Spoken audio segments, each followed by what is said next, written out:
आज ही Doubtnut app download करें। Doubtnut पर होगा अब आपके सभी मैथ्स, केमिस्ट्री, फिजिक्स और बायोलॉजी डाउट्स का सफाया। बस अपने क्वेश्चन की फोटो खींचो, उसे क्रॉप करो और तुरंत वीडियो सोल्यूशन पाओ। Download now. ओके, तो हम ये क्वेश्चन देखते हैं। इसमें पूछा है a car is moving with constant speed on a rough bank road.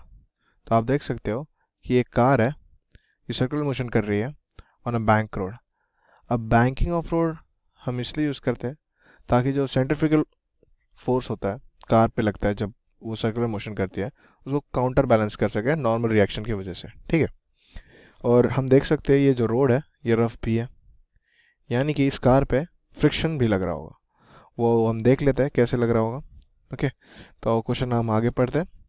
Figure shows the free body diagram of car in 3 situations A, B and C respectively. तो आप देख सकते हैं हमें 3 सिचुएशन दी हुई है, ए, बी, सी, जिसमें हमें फोर्सेस दिए हुए हैं नॉर्मल और वेट, और बी वाले में नॉर्मल वेट और फ्रिक्शन है जो कि नीचे की तरफ लग रहा है। सी वाले में नॉर्मल वेट और फ्रिक्शन है जो कि ऊपर की तरफ लग रहा है। ठीक है, तो हम एक बार के लिए इसका एफ बना लेते हैं, यानी फ्री बॉडी डायग्राम, ताकि हम ये कंडीशंस और ये सिचुएशंस और ये ऑप्शंस मैच कर सके। ओके, तो हम देखेंगे। लेट्स सपोज ये हमारा बैंक रोड है। ओके, और ये हमारी कार है, ये उसका एंगल थीटा है, रोड का बैंकिंग एंगल। और अब हम लगाएंगे फोर्सेस। तो पहला फोर्स होगा हमारा एम जी, जो कि होगा डाउनवर्ड डायरेक्शन में। तो हम लिख सकते हैं कि ये जो होगा हमारा वो होगा एम जी। दूसरा जो फोर्स होगा वो होगा हमारा सेंट्रीफ्यूगल फोर्स, जो कि रेडियली आउटवर्ड्स लगेगा सर्कुलर मोशन के। वो होगा M we square by R. अब हम देख सकते हैं कि ये दो फोर्सेस एक दूसरे के परपेंडिकुलर है, तो इन्हें रिजॉल्व करने के लिए, हमें सॉल्व करने के लिए इन दोनों के कंपोनेंट्स करने पड़ेंगे। एक कंपोनेंट्स होगा जो अलोंग द सरफेस होगा और एक होगा जो परपेंडिकुलर द सरफेस होगा। तो हम अगर इसके कंपोनेंट्स करें तो M we square by R के कंपोनेंट्स करते अगर हम, तो एक होगा पैरेलल टू द सरफेस, वो होगा M we square by are cos theta. और उसका एक और कंपोनेंट होगा जो कि परपेंडिकुलर होगा सरफेस के, वो होगा M we square by R sine theta. Similarly जब हम सॉल्व करेंगे एम जी के लिए, तब देखेंगे एक परपेंडिकुलर कंपोनेंट होगा जो कि होगा एम जी कॉस थीटा। दूसरा कंपोनेंट होगा जो कि पैरेलल होगा, वो होगा एम जी साइन थीटा। अब यहाँ पे एक और फोर्स होगा जो कि होगा हमारा फ्रिक्शन फोर्स, जिसका डायरेक्शन कहीं भी हो सकता है, या तो इस डायरेक्शन में लग सकता है या इस डायरेक्शन में लग सकता है, या वो ज़ीरो भी हो सकता है। ठीक है, तो हम एक कंडीशन लिख लेते हैं जब वो ज़ीरो होगा। ओके, तो फ्रिक्शन फोर्स ज़ीरो कब होगा? जब M G sine theta equal हो जाएगा M we square by are cos theta के, यानी कि ये दो जो फोर्सेस है ये इक्वल हो जाए। तब हमारा जो फ्रिक्शन फोर्स होगा, यानी कि फ्रिक्शन फोर्स, वो होगा हमारा ज़ीरो। और यहाँ पे हमारी वेलोसिटी आ जाएगी। यहाँ से अगर हम सॉल्व करते हैं, एम एम कट गया, आर इधर जाता है, तो are G sine theta by cos theta, और वो होगा टैन थीटा। ओके, और ये वी स्क्वायर था तो यहाँ पे हो गया root R G tan theta. Okay, अब हम सेकंड केस लेते हैं। जब हमारा M G sine theta greater होगा M we square by are cos theta के। ओके, तो यहाँ लिखते हैं हम m ji sine theta is greater than m we square by are cos theta के। ओके, तो हमारा फ्रिक्शन क्या लग जाएगा? फ्रिक्शन हमारा जो होगा वो इस डायरेक्शन में होगा इस केस में, क्योंकि हमारा एम जी साइन थीटा बड़ा है M we square by are cos theta के। ओके, तो हम फ्रिक्शन लिख सकते हैं, एफ क्या हो जाएगा हमारा M G sine theta minus M we square by are cos theta के। ठीक है, और यहाँ पे हम वेलोसिटी लिख सकते हैं। वेलोसिटी जो होगी वो सिमिलरली एम कट गया R G sine theta by cos theta, तो हमारी जो वेलोसिटी होगी वो लेसर दैन होगी root R G tan theta के। ओके, अब हम एक और कंडीशन देख लेते हैं। जब हमारा M G sine theta lesser than होगा M we square by are cos theta के। ओके, यानी कि ये वाला कंपोनेंट ग्रेटर होगा इस कंपोनेंट के। तो अब देख सकते हो कि जब ये कंपोनेंट ज़्यादा हो जाएगा तो कार स्लिप करेगी, और इस कार को स्लिप से रोकने के लिए एक फ्रिक्शन फोर्स लगेगा जो कि इस डायरेक्शन में होगा, उसे हम कहेंगे फ्रिक्शन फोर्स।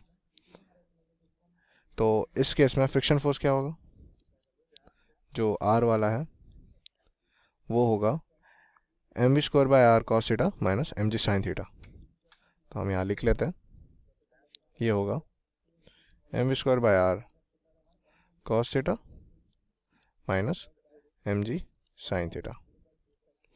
इस वाले केस में हमारा v की वैल्यू जो होगी वो होगी एम कट गया R G sine theta by cos theta का अंडर रूट, यानी कि v जो होगा वो होगा greater than under root R G tan theta. ठीक है, अब आप देखें तो ये जो तीन केसेस है ए, बी और सी, इन तीन सिचुएशंस में फ्रिक्शन की डायरेक्शन दी हुई है। पहले वाले में ज़ीरो दिया हुआ है, मतलब यहाँ पे फ्रिक्शन की वैल्यू जो है एफ के वो ज़ीरो है। सेकंड वाले में इस डायरेक्शन में फोर्स, तो हम एक बार एफ बी डी में देखें, ये वाला केस जब नीचे है फोर्स, यानी कि ये जो हो गया ये हमारा बी हो गया। ओके, ये जो कंडीशन हो गई ये हमारी बी सिचुएशन हो गई। और जब फ्रिक्शन ज़ीरो है, यानी कि फ्रिक्शन ज़ीरो है, तो ये हमारा ए कंडीशन हो गया। ओके, अब सी देखते हैं।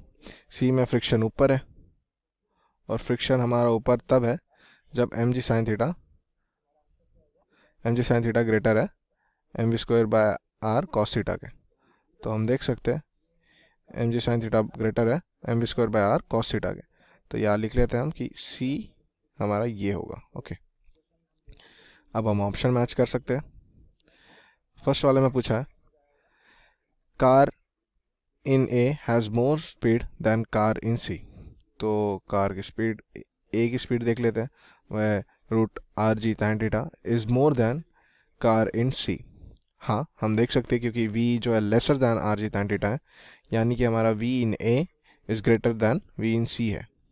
तो हमारा पहला ऑप्शन जो है car in a has more speed than car in c, ये हमारा सही ऑप्शन है। ओके, अब सेकंड ऑप्शन है car in a has less speed than car in b। Okay, तो car in a has speed root R G tan theta, और b में है greater than root R G tan theta, यानी कि v in a is lesser than v in b। तो हाँ, हम ये भी बोल सकते हैं कि car in a has less speed than car in b। Okay, तो हमारा सेकंड ऑप्शन भी सही हो गया। अब ऑप्शन 3 देखें, F B D of car है is not possible. F B D of car is not possible देखा जाए तो हमें देखना है कि यहाँ पे फ्रिक्शन ज़ीरो होना चाहिए। फ्रिक्शन ज़ीरो होना चाहिए, तो क्या ये पॉसिबल है? हाँ, ये पॉसिबल है। ये पॉसिबल है तब जब हमारा एम जी साइन थीटा जो होगा वो इक्वल होगा M we square by are cos theta के, तब हमारा फ्रिक्शन ज़ीरो हो जाएगा। तो हमें फ्रिक्शन का वेक्टर एफ बी डी में दिखाने की ज़रूरत नहीं है। इसका मतलब ये होता है हमारा थर्ड ऑप्शन जो है वो गलत है। ओके, अब हम फोर्थ ऑप्शन के पास जाते हैं। फोर्थ ऑप्शन में लिखा है if mu is greater than tan theta the F B D for car C is not possible. अब mu is greater than tan theta, हम ये कंडीशन कब यूज़ करते हैं? हम ये तब लिखते हैं जब हमें नो स्लिपिंग चाहिए, मतलब स्लिपिंग जो है हमारी वो ज़ीरो है। अब स्लिपिंग नहीं हो रही है, इसका मतलब ये तो नहीं कि फ्रिक्शन फोर्स नहीं लग रहा है। फ्रिक्शन फोर्स लग सकता है, ठीक है, जैसे कि हम यहाँ देख रहे हैं फ्रिक्शन फोर्स लग सकता है। अगर स्लिपिंग नहीं हो रही है तो फ्रिक्शन फोर्स लग सकता है, जो कि इक्वल होगा M ji sine theta minus M we square by are cos theta के। ओके, तो यानी जो हमारा फोर्थ ऑप्शन है if mu is greater than tan theta, the FBD for car C is not possible. तो ये गलत हो जाता है. ओके, तो आई होप आपको समझ आ गया होगा. ऑप्शन 1 और ऑप्शन 2 सही है हमारे, और ऑप्शन 3 और ऑप्शन 4 गलत है. Thank you. क्लास 6 से 12 से लेके नीट, IIT, जेई मेंस और एडवांस के लेवल तक 10 मिलियन से ज़्यादा स्टूडेंट्स का भरोसा. आज ही डाउनलोड करें डाउटनेट ऐप या व्हाट्सएप कीजिए अपने डाउट्स 8400 400 400 पर.